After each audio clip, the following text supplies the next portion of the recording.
Kembali lagi di cerita Guchen. Buat yang suka cerita ini silahkan like dan share. Buat yang belum subscribe, mau kapan subscribe-nya? Oke, kita langsung aja ke ceritanya.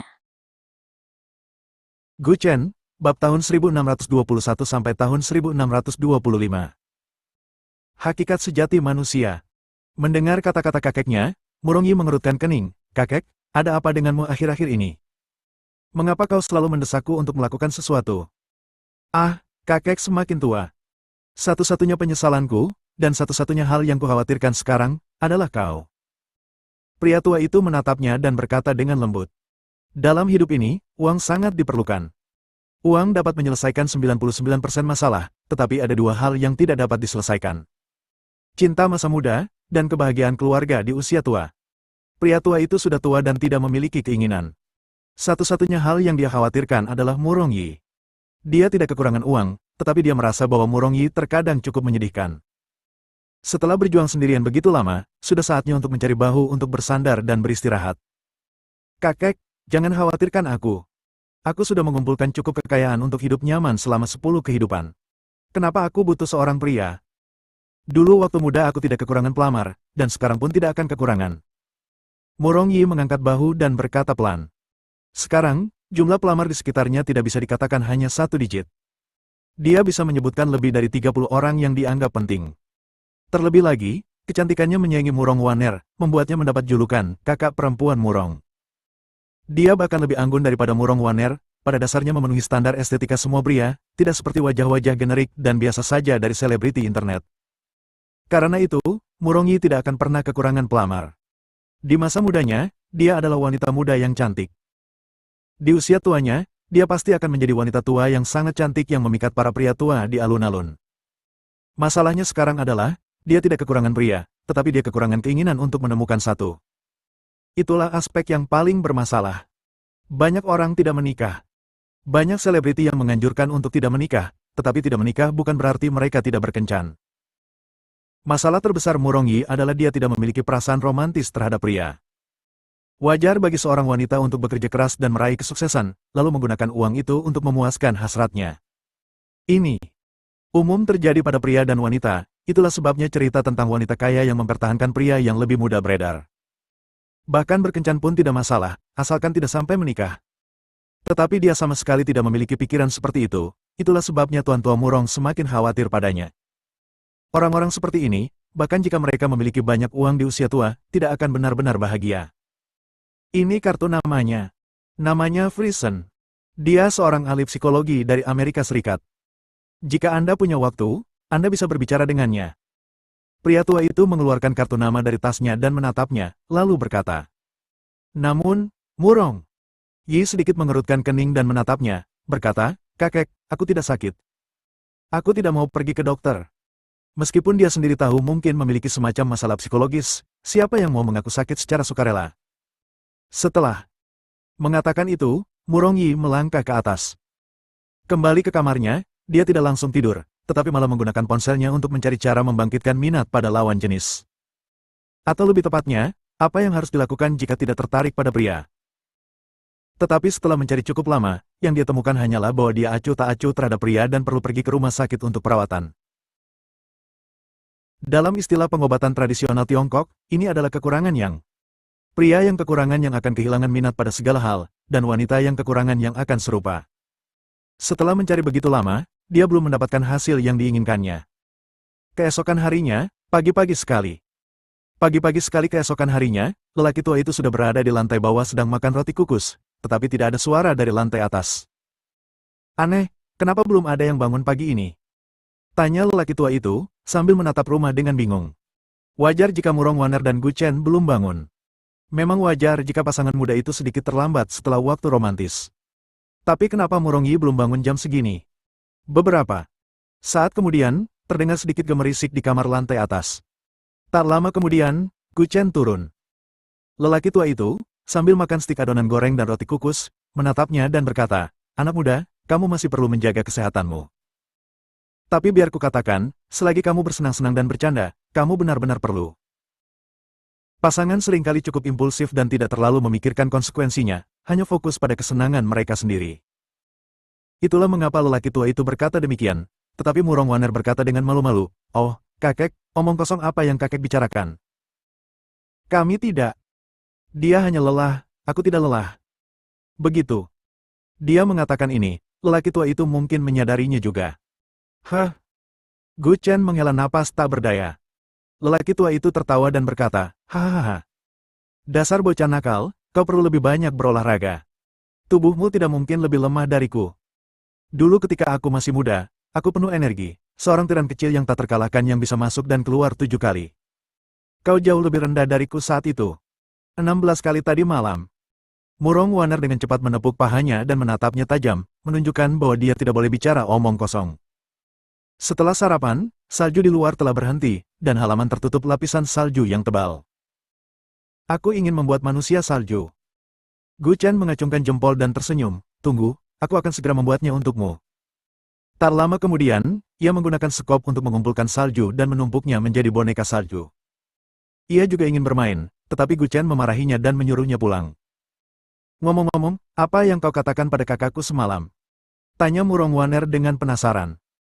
Gu Chen, sambil membuat boneka salju, berkata, "Dia bilang ada pertemuan yang sangat penting malam ini, atau lebih tepatnya, beberapa teman bisnis, semuanya dari luar negeri, ingin aku membantunya menerjemahkan." "Oh, kalau begitu sebaiknya kau bersiap-siap," kata Murong Waner pelan, sama sekali tidak menganggapnya serius. Hal ini membuat Gu Chen, yang sedang membuat boneka salju, mendongak dengan terkejut dan bertanya, "Hei, aku akan pergi keluar dengan wanita lain untuk urusan bisnis, tidak bisakah kau setidaknya memberiku reaksi? Setidaknya sedikit gugup, sedikit cemburu, kan? Kau tidak seperti ini sebelumnya." "Omong kosong, itu kakakku. Aku sangat bahagia." Murong Waner memutar matanya dan berkata sambil tersenyum, "Apakah kalian para pria tidak suka Grand Slam? Apakah kalian tidak suka saudara kembar? Aku tidak mau repot-repot berurusan denganmu." Gu Chen memalingkan kepalanya dengan perasaan bersalah.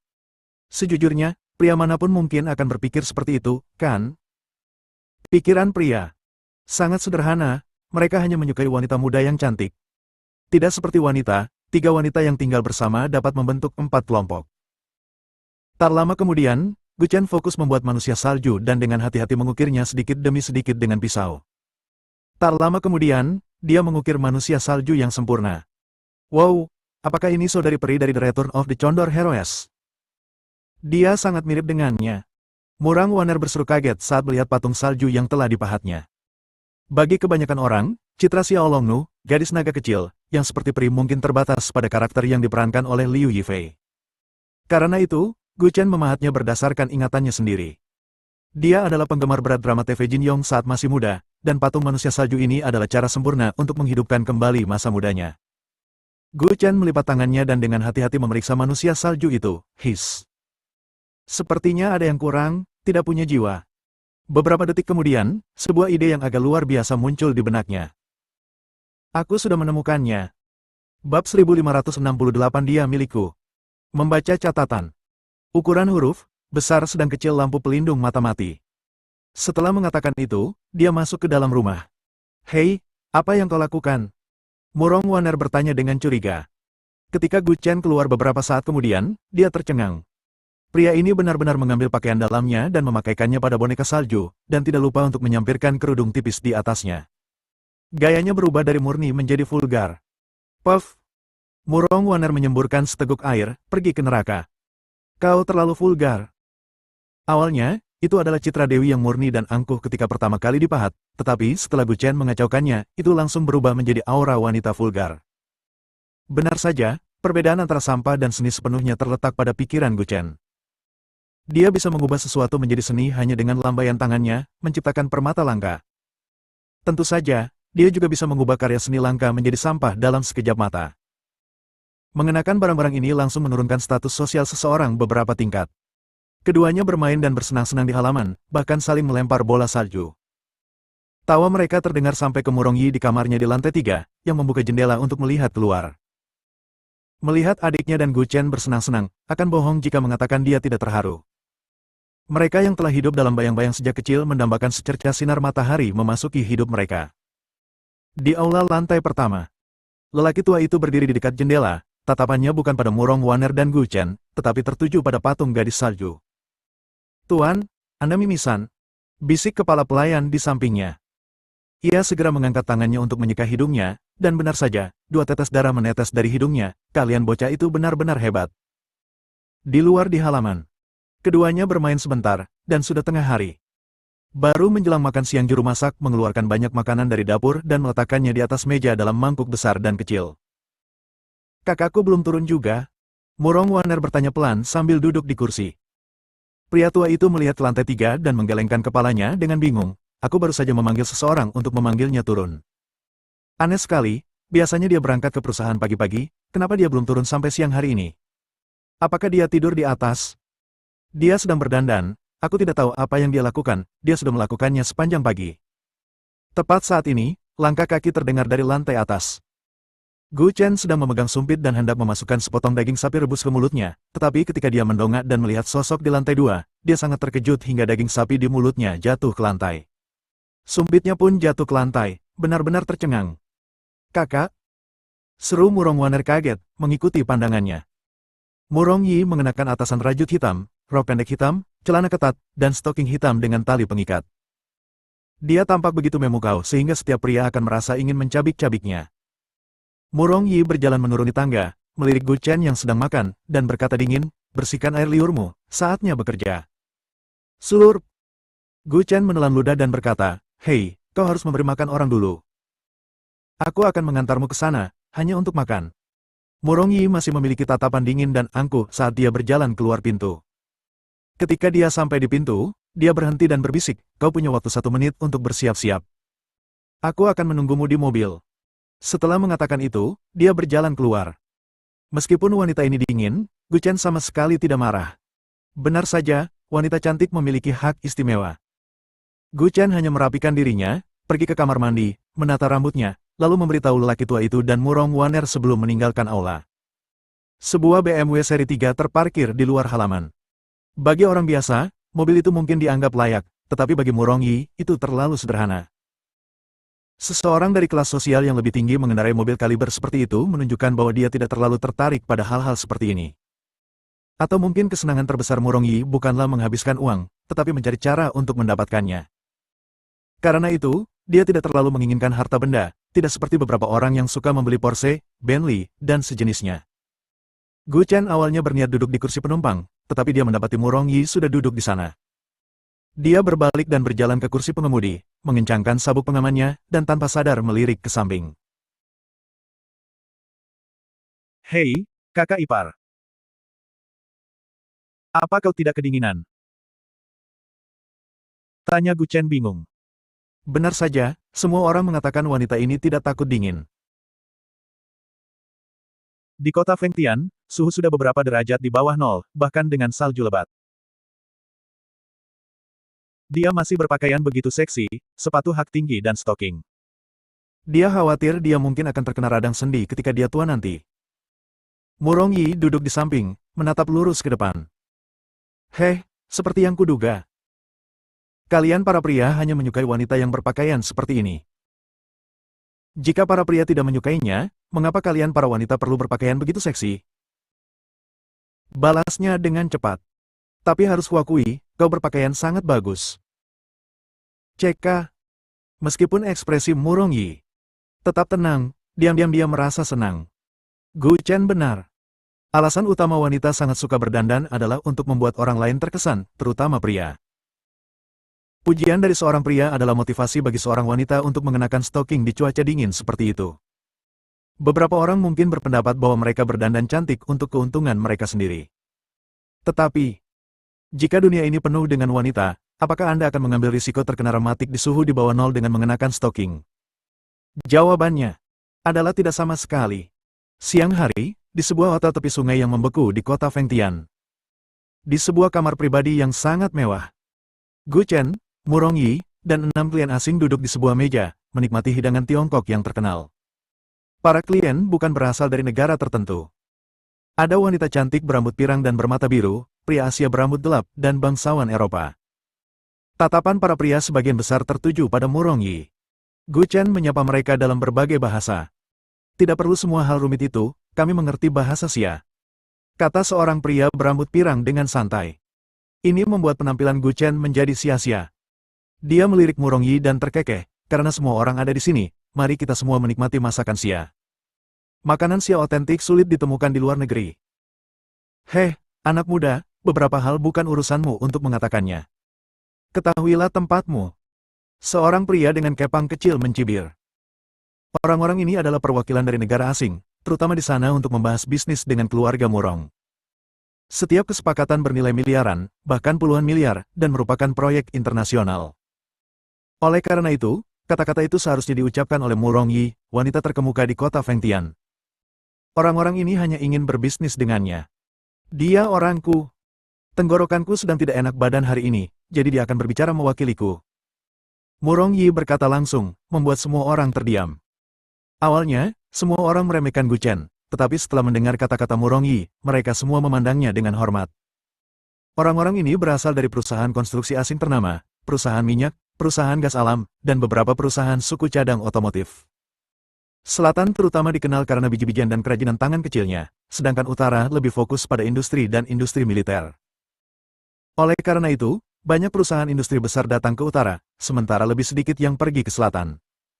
Mereka datang ke kota Fengtian terutama untuk berdiskusi dengan Murong Yi tentang kemungkinan menggunakan keluarga Murong sebagai jembatan untuk mendirikan pabrik di utara. Namun, rasio pembagian keuntungan dan harga ekspor masa depan ke negara Xia adalah hal-hal yang akan dibahas hari ini. Jangan remehkan pertemuan ini. Jika masalah ini ditangani dengan baik dan menguntungkan negara, maka Murong Yi akan menjadi pahlawan kerajaan Xia. Jika tidak, maka dia akan menjadi pendosa kerajaan Xia. Jadi jangan berpikir bahwa berada di posisi tinggi itu begitu hebat. Itu tidak sebaik yang Anda bayangkan karena tekanan dan tanggung jawab yang mereka pikul berada di luar pemahaman orang biasa. Karena Murong Yi mengatakan demikian, semua orang berhenti menargetkan Gu Chen dan mulai membahas masalah pekerjaan secara terbuka selama makan. Semua pria ini bersikeras untuk bersulang untuk Murong Yi. Baik pria domestik maupun asing, semua pria di dunia menyukai wanita. Terutama wanita cantik seperti Murong Yi, pesonanya telah lama menarik banyak pria baik di dalam maupun luar negeri. Dia sudah terbiasa dengan tatapan serakah para pria ini, masing-masing mencoba mendekatinya dengan maksud untuk bersulang dengannya. Nona Murong, perusahaan minyak Qionghai kami ingin membangun stasiun pasokan minyak di utara. Kami harus meminta bantuan Anda untuk ini. Seorang pria berkacamata berkata dengan lembut, menatapnya. Ia memegang segelas anggur merah, sementara Murong Yi memegang segelas jus jeruk, sambil berkata dengan sopan, ini hanya saling membantu. Tidak perlu khawatir. Ya. Pria itu menyeka keringat di dahinya dan duduk dengan canggung. Gu Chen kemudian menyadari bahwa kecerdasan emosional Murong Yi tidak terlalu tinggi. Dia jarang mempertimbangkan perasaan orang lain saat bernegosiasi bisnis. Tapi kami berharap Xia Guo dapat menyediakan tenaga teknis untuk bekerja sama dengan kami, dan kami dapat berbagi sumber daya. Kata pria berkacamata itu sambil menatapnya. Teknologi pengeboran minyak asing cukup maju, tetapi baru-baru ini ladang minyak yang sangat besar ditemukan di utara Xia Guo, sehingga banyak orang di luar negeri mengincar ladang minyak yang tidak jauh dari kota Fengtian. Pakar berkacamata ini berasal dari Rusia. Teknologi pengeboran negara mereka termasuk yang terdepan di dunia. Oke, tidak masalah.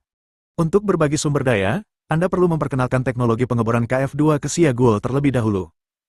Kami akan bertanggung jawab penuh atas proyek infrastruktur lainnya. Adapun minyak yang diekstraksi, kami akan menjualnya ke negara Anda dengan harga lebih rendah dari harga pasar. Kata Gu Chen saat ini. Ekspresi pria berkacamata itu langsung berubah. Dia tidak bermaksud berbagi teknologi mutakhir negaranya, melainkan minyak yang diekstraksinya. Berbagi sumber daya minyak sangat penting, karena cadangan minyak dunia yang dapat dipulihkan terbatas, dan beberapa orang bahkan memperebutkannya.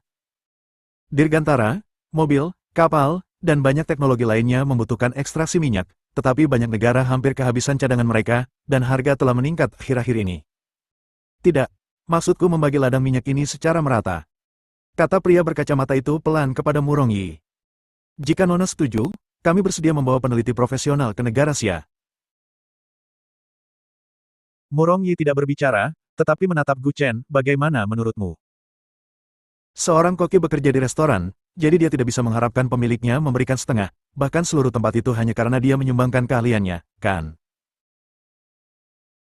Gu Chen merentangkan tangannya dan berkata sambil tersenyum main-main, untuk mengutip seorang sopir taksi, beberapa orang tidak pernah memahami posisi mereka sendiri dari awal hingga akhir. Sama seperti beberapa orang di beberapa perusahaan, mereka berpikir mereka adalah karyawan lama dan bahkan manajer umum, jadi bahkan bos pun tidak akan berani memecat mereka. Tapi mereka tidak pernah memahami satu hal, mereka membutuhkan perusahaan ini, bukan sebaliknya. Sama seperti pria berkacamata di depanku ini, berpikir bahwa hanya karena dia menyumbangkan teknologinya, dia bisa mendapatkan bagian dari ladang minyak ini. Pria berkacamata itu memandang Gu Chen dengan tidak senang dan berkata dengan kesal, "Tuan, tolong perhatikan nada bicara Anda. Anda harus bertanggung jawab atas kata-kata Anda. Tahukah Anda bahwa kata-kata Anda berpotensi menyebabkan konflik antara dua negara?" "Oh, mengancam?" Bibir Gu Chen melengkung membentuk senyum tipis sambil mencibir dingin. "Jika ada masalah, jangan ragu untuk datang kepadaku. Kau akan bertanggung jawab." "Maaf, kau tidak memenuhi syarat. Ini adalah masalah yang sangat penting bagi negara. Berani-beraninya kau memberikan pendapatmu dengan begitu seenaknya." Pria berkacamata itu berkata dengan suara berat. "Teknologi pengeboran Rusia memang sangat maju. Kami dapat mengebor hingga kedalaman lebih dari 10.000 meter untuk mengekstrak minyak, yang sebagian besar ditemukan di dalam batuan dan celah. Semakin dalam Anda mengebor, semakin keras batuan tersebut. Alat biasa tidak dapat menembus lapisan batuan, tetapi mata bor KF-2 Rusia lebih keras daripada berlian, mampu memotong apapun. Jika Xiaoguo ingin mengekstrak ladang minyak ini, kalian perlu menggunakan mata bor KF-2. Jika tidak, hanya 2/3 atau 1/3 minyak yang akan diekstraksi. Apakah saya memenuhi syarat?" Murong Yi berkata dingin, menatap pria itu. Pria berkacamata itu awalnya bermaksud menunjuk Gu Chen dan mengatakan bahwa dia tidak memenuhi syarat, tetapi ketika Murong Yi berbicara, dia segera menelan kata-katanya. "Nona, tanpa mata bor KF-2 kami, ladang minyak di utara ini tidak dapat diekstraksi sepenuhnya," kata pria itu dengan lembut. Pada saat ini, nadanya tidak menunjukkan sedikit pun kekuatan, melainkan menyampaikan rasa pasrah yang lebih halus. Murong Yi menyilangkan kakinya yang indah, tersenyum tipis. "Bukan hanya mata bor KF-2 milikmu yang bisa digunakan. Mata bor Tenglong milik negara Xia pun bisa melakukannya dengan sama baiknya. Mata bor Tenglong hanya bisa mengebor hingga kedalaman sekitar 3.000 meter, kan?" Tambah Gu Chen dari samping, minyak umumnya ditemukan antara 1.800 dan 4.200 meter. Mata bor Tenglong dapat dengan mudah mencapai kedalaman itu, jadi sepertinya teknologi mata bor canggih negaramu tidak terlalu berguna. Mata bor Rusia memang berguna, tetapi tampaknya tidak diperlukan untuk ekstraksi minyak. Ini seperti Anda mengangkut kiriman barang, kiriman seberat 100 jin. Sebuah BMW dapat menarik 200 jin, sementara mobil domestik hanya dapat menarik 100 jin. Apakah Anda akan menghabiskan banyak uang menggunakan BMW itu untuk mengangkut kiriman itu? Demikian pula, jika Rusia bersikeras untuk berpartisipasi dalam kegiatan ekstraksi minyak utara ini, itu juga tidak masalah. Mereka dapat berbagi teknologi mereka, dan kemudian pemerintah Tiongkok dapat mengekspor minyak dengan harga lebih rendah dari harga pasar. Kau dengar itu? Pendapatnya adalah pendapatku, kata Murong Yi, menyesap anggurnya, sangat anggun. Melihat bahwa dia tidak akan mendapatkan keuntungan apapun dari ini. Pria berkacamata itu menghela napas dalam hati dan berkata, "Baiklah, tetapi Anda harus membayar kami $2 juta AS untuk sewa menggunakan mesin bor KF-2 di Tiongkok." "Tidak masalah." Murong Yi langsung setuju, apapun yang bisa dilakukan dengan uang, keluarga Murong terbuka untuk negosiasi. Biaya sewa akan dibayar. Perawatan adalah tanggung jawab Anda. Gu Chen menambahkan saat ini. Kerugian terbesar dari penggunaan mesin ini adalah penggunaan mekanisnya. Setiap sesi perawatan cukup mahal, jadi $2 juta pada dasarnya untuk perawatan. Tidak ada biaya sewa yang dibayarkan. Bibir pria berkacamata itu sedikit berkedut, "Anak muda, jujurlah. Anda tidak bisa begitu saja mencuri mata pencaharian seseorang lalu menghancurkannya."